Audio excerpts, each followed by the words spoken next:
नमस्कार, good morning, जय हिंद दोस्तों। Welcome to our educational channel Sunil academy. आप लोग का बहुत बहुत स्वागत है। दोस्तों, बिहार शिक्षक भर्ती तथा बिहार शिक्षण जगत से जुड़ी तमाम जानकारी को हम आपके सामने रोजाना लेके आते हैं। तो देखिए, आज का जो न्यूज़ है वो हम देखते हैं, वो बीएड से संबंधित है। तो आइए इस न्यूज़ को देखते हैं कि बीएड अभ्यर्थी ने लगाई गुहार। देखिए, ये उन बीएड वालों के लिए है जिन्होंने डीएलएड का भी डिग्री लिया है और उनका जो सीटेट पेपर जो उन्होंने दिया था वो बीएड के तर्ज पे सीटेट पेपर दिया था। तो इन्होंने क्या गुहार लगाया है कि देखिए, बीएड के आधार पर सीटेट में शामिल होने वाले अभ्यर्थियों को डीएलएड से प्रमाण पत्र बदलने पर कैसे लाभ मिलेगा, यह सवाल लेकर सैकड़ों अभ्यर्थी ने बीपीएससी और शिक्षा विभाग से गुहार लगाई है।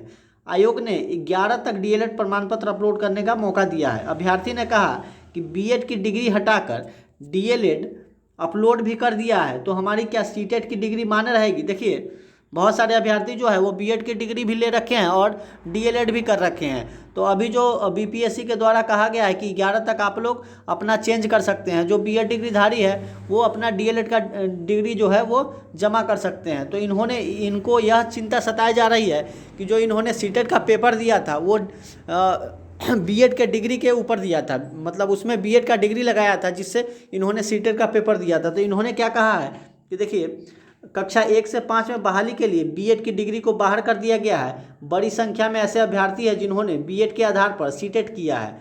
इन अभ्यर्थियों ने बीपीएससी विद्यालय अध्यापक नियुक्ति की परीक्षा भी दी है। बीपीएससी प्राथमिक शिक्षक अभ्यर्थी ऋषिकेश राज ने कहा कि बीपीएससी द्वारा 9 से 11 देखिए 9 से 11 सितंबर तक अपने बीएड प्रमाण पत्र की जगह डीएलएड प्रमाण पत्र को अपलोड करने से संबंधित एक निर्देश जारी किया गया है, जिस पर शिक्षा विभाग एवं बीपीएससी को विचार करना चाहिए।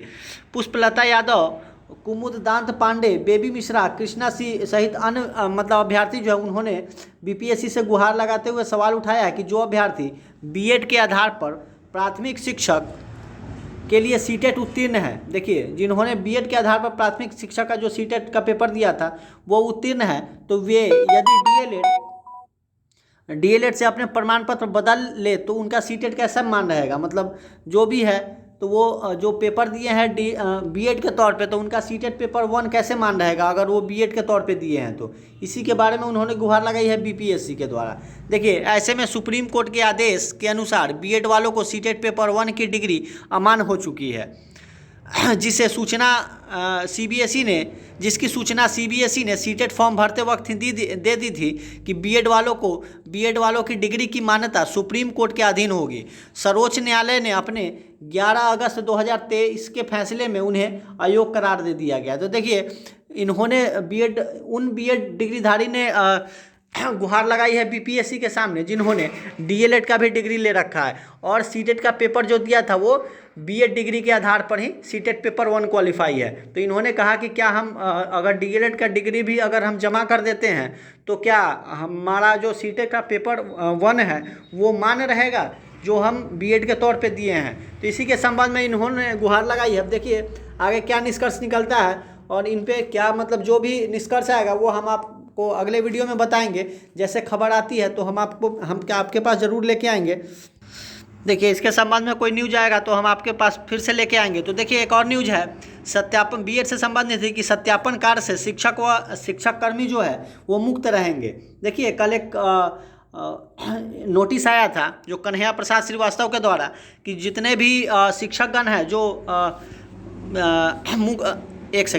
जितने भी शिक्षकगण जो है वो सत्यापन कर रहे हैं, डॉक्यूमेंट वेरिफिकेशन कर रहे हैं, वो शब्द अब उससे मुक्त रहेंगे, उनसे ये सब काम नहीं कराया जाएगा। तो इसके संबंध में देख लेते हैं कि शिक्षकों की भर्ती में शामिल अभ्यर्थी के प्रमाण पत्रों की सत्यापन कार्य से शिक्षकों के साथ साथ शिक्षा विभाग के पदाधिकारी और कर्मी भी अलग रहेंगे। मुख्य सचिव ने इस संबंध में भी सभी जिलाधिकारियों को पत्र लिखकर उनसे यही काम नहीं कराने को कहा है। देखिए, मंगलवार को शिक्षा विभाग ने बीपीएससी को पत्र लिखकर इन अभ्यर्थियों के प्रमाण पत्र सत्यापन के अलग अलग रखने को कहा है। इस समय बीपीएससी द्वारा विद्यालय अध्यापक के पद पर नियुक्ति के लिए अभ्यर्थियों के प्रमाण पत्रों का सत्यापन कराया जा रहा है। मुख्य सचिव ने अपने पत्र में लिखा है कि शिक्षा विभाग द्वारा विद्यालयों में विद्यार्थियों की उपस्थिति में वृद्धि को लेकर विशेष अभियान चलाया जा रहा है। ऐसे में शिक्षक और विभाग के अधिकारियों का सत्यापन कार्य अलग रखना आवश्यक प्रतीत होता है। इसलिए इन्हें क्या किया है कि जितने भी शिक्षक हैं उनको ये डॉक्यूमेंट वेरिफिकेशन कराने से अलग कर दिया गया है। ठीक है, देखिए अगला खबर है 59वीं पीटी 30 को 2 घंटे पहले केंद्र पर आना होगा। देखिए बीपीएससी संबंधित एक और न्यूज़ है कि बिहार लोक सेवा जो बीपीएससी की 59वीं पीटी की परीक्षा है वो 30 सितंबर को दोपहर 12 बजे से 2 बजे तक होने वाली है। पुख्ता इंतजाम इसके लिए किया जा रहा है। परीक्षा केंद्रों पर 2 घंटे पहले आना होगा। कुल 2,70,000 अभ्यर्थी ने आवेदन किया है। मालूम हो कि इस बार 3 सवाल के गलत जवाब देने पर 1 उत्तर का अंक काटा जाएगा। वहीं प्रश्न पत्र में 5 की जगह इस बार 4 विकल्प ही होंगे। इस परीक्षा के माध्यम से 442 पदों की नियुक्ति होगी। बता दें कि 68वीं की मुख्य परीक्षा की कॉपियों का मूल्यांकन हो रहा है। 67वीं की मुख्य परीक्षा का परिणाम जो इसी सप्ताह में आएगा। देखिए 67वीं मुख्य परीक्षा जो हुआ था इसका परिणाम भी इसी सप्ताह में आने जा रहा है। 67वीं मुख्य परीक्षा का रिजल्ट इसी सप्ताह जारी हो सकता है। अभ्यर्थियों को 1 से 5 सितंबर तक दस्तावेज अपलोड करने का मौका दिया गया है। इस परीक्षा के माध्यम से 802 पदों पर नियुक्ति होनी है। आयोग के सचिव रवि भूषण ने बताया कि मुख्य परीक्षा के आधार पर करीब 2000 छात्रों का रिजल्ट दिया जाएगा। इसके बाद साक्षात्कार के लिए जल्द तिथि जारी की जाएगी। तो देखिए एक और न्यूज़ है कि डीएलएड प्रमाण पत्र के लिए 11 तक अपलोड करना है, मतलब मौका दिया गया है। जो बीएड डिग्रीधारी और डीएलएड डिग्रीधारी दोनों हैं, दोनों डिग्री रखते हैं, तो उन्हें उन अभ्यर्थियों को मौका दिया गया है कि आप अपनी 1 to 5 में पीआरटी के लिए डीएलएड का डिग्री अपलोड कर सकते हैं। तो देखिए बीपीएससी ने प्राथमिक शिक्षक अभ्यर्थियों को डीएलएड प्रमाण पत्र अपलोड करने का मौका दिया है। अभ्यर्थी 9 से 11 सितंबर तक वेबसाइट पर प्रमाण पत्र अपलोड कर सकते हैं। वैसे अभ्यर्थी जो खासकर बीएड और डीएलएड दोनों किए हैं पर डीएलएड का प्रमाण पत्र अपलोड नहीं कर सके हैं, उन्हें मौका दिया गया है कि शिक्षक नियुक्ति परीक्षा में डीएलएड कर चुके 3,80,000 अभ्यर्थियों ने आवेदन किया है। प्राथमिक विद्यालयों में शिक्षक की 79,943 रिक्तियाँ निकाली गई है। तो देखिए इसके संबंध में जानकारी दी गई है कि जितने भी बीएड वाले अभ्यर्थी है, डीएलएड वाले अभ्यर्थी है, दोनों डिग्री रखते हैं, वो प्राथमिक में, क्योंकि बीएड बाहर हो गया है, इससे संबंध में डीएलएड वालों को मौका दिया जा रहा है। तो जो भी अभ्यर्थी डीएलएड की भी डिग्री रखते हैं वो अपना डीएलएड डॉक्यूमेंट 9 से 11 तारीख के बीच में अपलोड कर लेंगे। देखिए एक और न्यूज़ है कि मिड टर्म के बाद दिसंबर में फाइनल सेमेस्टर की होगी परीक्षा। परीक्षा विभाग करेगा मिड टर्म परीक्षा की निगरानी। अब जो मिड टर्म की परीक्षा होती है उसकी भी निगरानी परीक्षा विभाग करेगा। पहले ऐसा नहीं होता था। तो देखिए 11 सितंबर से होने वाली मिड टर्म परीक्षा की निगरानी परीक्षा विभाग करेगा। परीक्षा विभाग इसकी तैयारी कर रही है और इसका जो इंटरनल होता है, इंटरनल 30 नंबर का जो इंटरनल होता है वो आगे जो एग्ज़ाम जो होगा, फाइनल टर्म का एग्ज़ाम जो होगा उसमें ये ऐड किया जाता है। तो इसलिए इसकी निगरानी भी 70 नंबर का एक्सटर्नल होता है और 30 नंबर का इंटरनल जो एग्ज़ाम होता है उसकी भी जो निगरानी है वो परीक्षा विभाग के द्वारा किया जाएगा। देखिए परीक्षा नियंत्रण बताया कि कॉलेज को निर्देश दिया जाएगा कि इंटरनल परीक्षा में कॉपी की जांच एवं कोडिंग का पालन किया जाएगा। मतलब इसमें भी कोडिंग का पालन किया जाएगा। कॉपियों की जांच जो है समय पर, उनकी मार्क्स जो है पोस्टिंग समय पर कर दे। परीक्षा नियंत्रण ने बताया कि हम लोग इंटरनल का मार्क्स जो है वो पोस्टिंग के लिए एक पोर्टल बना रहे हैं। इसी पोर्टल पर कॉलेजों को इंटरनल के अंक देने हैं। अब तक इंटरनल के अंक कॉलेज ईमेल से भेजते थे। कई बार ईमेल पर अंक आने में देरी होती थी, इसलिए इस बार कॉलेज में अंक नहीं आने पर रिजल्ट पेंडिंग हो जाता था। तो इसके संबंध में क्या किया गया है कि सेमेस्टर सिस्टम में कोई रिजल्ट पेंडिंग ना हो, इसके लिए यह नया सिस्टम शुरू किया गया है। बिहार विश्वविद्यालय में पहली बार 1,40,000 विद्यार्थी मिड टर्म की परीक्षा देंगे।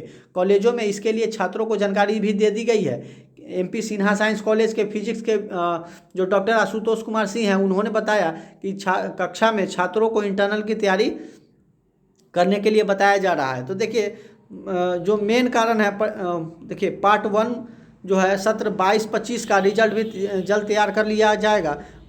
पार्ट 3 का शेड्यूल जारी होने के बाद उन्हें एडमिट कार्ड भी जारी होने की प्रक्रिया की जाएगी। तो देखिए मेन बात क्या है, अब देखिए जो शिक्षा विभाग जो है वो काफ़ी कड़ाई से शिक्षा के प्रति मतलब अपना कार्य कर रहा है। तो देखिए 11 सितंबर से आयोजित हो मिड टर्म की परीक्षा।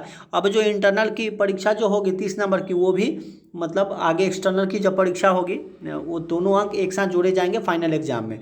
तो इसीलिए क्या कहा गया कि परीक्षा विभाग ही क्या करेगा, अब निगरानी करेगा। जैसे मतलब लास्ट टर्म का एग्ज़ाम होता था फाइनल टर्म का, उसी प्रकार मिड टर्म का भी एग्ज़ाम कराया जाएगा। तो इसके संबंध में और कोई न्यूज आता है बीएड के संबंध में तथा बिहार शिक्षक भर्ती स्टेट के संबंध में तो हम आपके सामने ज़रूर लेके आएंगे। वीडियो अच्छा लग रहा है तो लाइक कीजिए, चैनल को सब्सक्राइब कीजिए और बेल आइकन घंटी ज़रूर बजा लीजिए। देखिए हम आपके सामने और इस न्यूज़ के अपडेट रहने के लिए हमसे जुड़े रहिए। तब तक के लिए नमस्कार, धन्यवाद।